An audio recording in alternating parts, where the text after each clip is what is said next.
A whisper echoed through the desolate halls, barely audible above the pounding of the rain. Did you hear? They found something in the ruins. The speaker, a wiry man with eyes like chips of flint, paused to wipe the sweat from his brow. She brushed dirt from a loose stone, revealing an inscription that read, "To Elias, may your hands always turn true." Beneath the stone, a hollow space housed a collection of old tools and papers tied with faded ribbon. She untied the ribbon and carefully opened the bundle. Inside lay intricate diagrams of clockwork mechanisms, along with notes written in a flowing script. What did they find? The question came from a burly figure clad in rough-spun wool. A storm raged outside, mirroring the turmoil in his chest. As he laid his hands upon the heart, its rhythm faltered, echoing his own racing pulse. The room began to spin, and Elias collapsed to his knees. The sight before him was both wondrous and terrifying. The clock's heart soared into the air, expanding until it filled the room, its light illuminating swirling mists that coalesced into spectral figures. Their voices, like rustling leaves, spoke of an impending imbalance in Valoria's rhythms. The city's very essence hung in the balance. There, bathed in the dim glow of his lantern, he revealed the majestic great clock, its colossal gears turning majestically. Lira listened intently, her initial shock giving way to determination. She understood the gravity of this inheritance and pledged her support, her voice echoing with newfound resolve. But it was what lay behind a hidden panel that truly captured Lyra's awe. The heart of time, pulsating with an otherworldly glow, seemed to hold both the city and its very essence within its ethereal depths. Among its many sights, the towering Clocktower stood as the city's heart, its hands keeping vigilant watch over Valoria's waking hours. The council stood proudly, ready to unveil their vision of progress. It flowed into the waiting crystal pendant, filling it to the brim. But the pendant, though magically reinforced, threatened to shatter under the influx of energy. Seeing this, Elias acted swiftly. Placing his palm on the pendant, he channeled his own chronomantic energy, stabilizing the flow and ensuring the pendant's integrity. Meanwhile, hidden in the attic, Elias and Lira prepared for the imminent transfer. Together, she and Elias completed the ritual, successfully containing the heart of time within the pendant. Lira, her hands steady despite her racing heart, focused her thoughts, reaching out to the heart of time with her mind. With a surge of mental energy, she anchored the time stream, allowing the transfer to begin. Guided by the faint glow emanating from the heart of time, Elias and Lira ventured into the tower's dusty attic.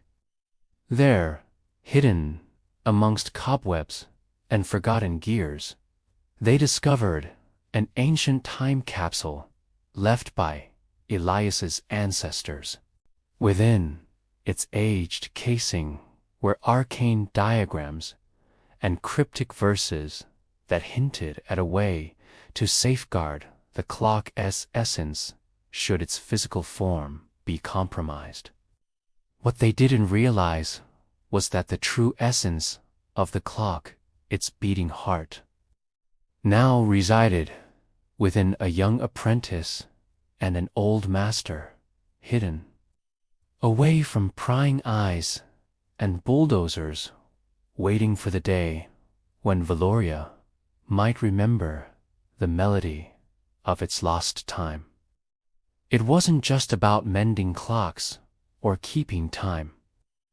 It was about safeguarding the soul of Valoria itself. The city council, driven by visions of progress, planned to replace the old Clocktower with a grander structure, a symbol of their forward-thinking ideals. They were an unlikely pair, bound together by a shared purpose and an unspoken understanding. However, what they overlooked was the sentiment held by the city's people. Each chime of the great clock was ingrained in their daily lives, a constant that defined the rhythm of their world. He spent the following days poring over ancient texts, seeking guidance or answers. Unlike many of her peers, she didn't just see clockwork as a trade. She saw poetry in the measured ticks, a melody in the pendulum's swing. Using the knowledge gleaned from the time capsule, they devised a plan to transfer the heart of time's energy into a smaller, portable vessel. This process, however, was fraught with peril. The heart of time, brimming with the energy of the entire city, couldn't simply be contained. It needed guidance, focus. Her passion for the craft was evident in the meticulous way she restored old timepieces, breathing new life into forgotten mechanisms.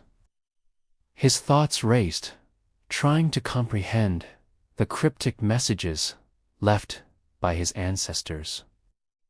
He needed help, someone to share the burden, someone who could carry on the legacy should the worst occur. Now, as the clock's heart descended back into its place, its ethereal glow dimming, Elias understood. The city's fate was entwined with his, and he was not ready to relinquish the burden of its legacy. It was the hour when the city's pulse quickened, mirroring the frantic beating of his own heart. He rose from his workbench. The rhythmic tick-tock of the shop's grandfather clock guiding his steps as he ascended the worn stone stairs to the tower. At its base, nestled between shops and taverns, sat Elias Merrow's modest clock shop. His usual tranquil gaze was troubled, his movements rushed. Unable to bear his somber silence, Lira finally voiced her concern. Her intuition told her that Elias was grappling with more than just a broken clock. To her surprise, Elias didn't hesitate. In that moment, he recognized in Lira the spark of curiosity and respect for the old ways that mirrored his own younger self. Despite its unassuming exterior, the shop held secrets whispered only to those who dared to listen closely. Elias himself was a man of few words, his weathered face bearing the quiet wisdom of countless mended clocks.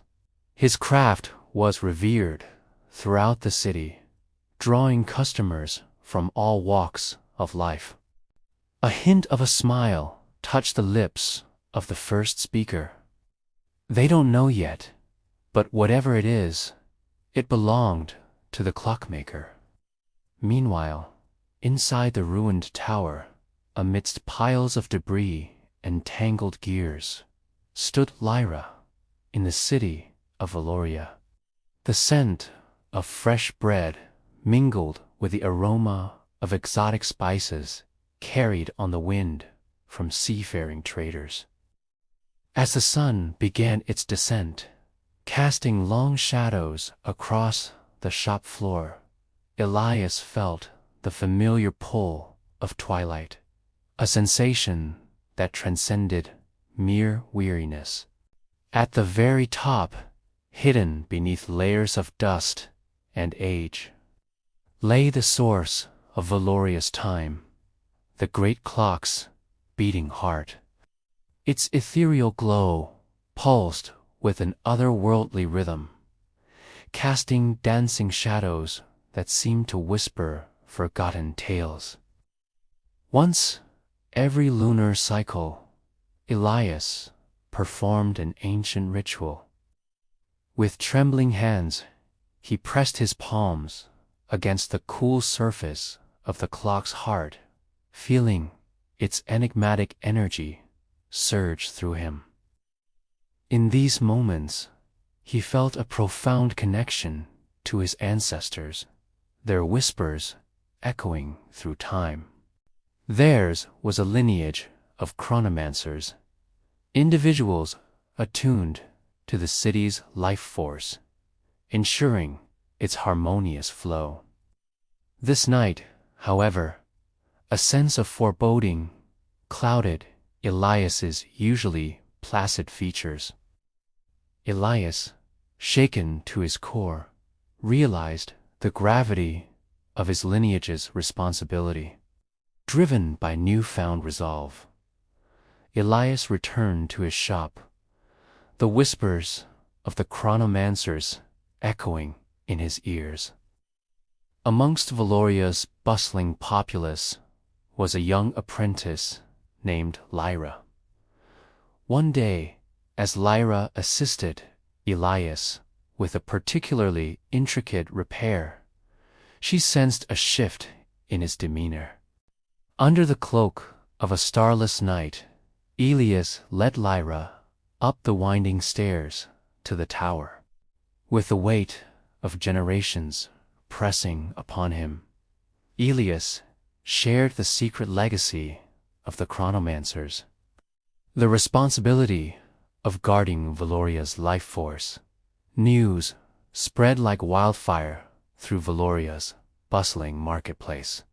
Amidst the clamor for change, Elias and Lira found solace in each other's company, sharing stories and laughter amidst the quiet hum of the clock shop. But as the council's plans grew more concrete, Elias knew the time for action was nigh. Their solution was both audacious and delicate.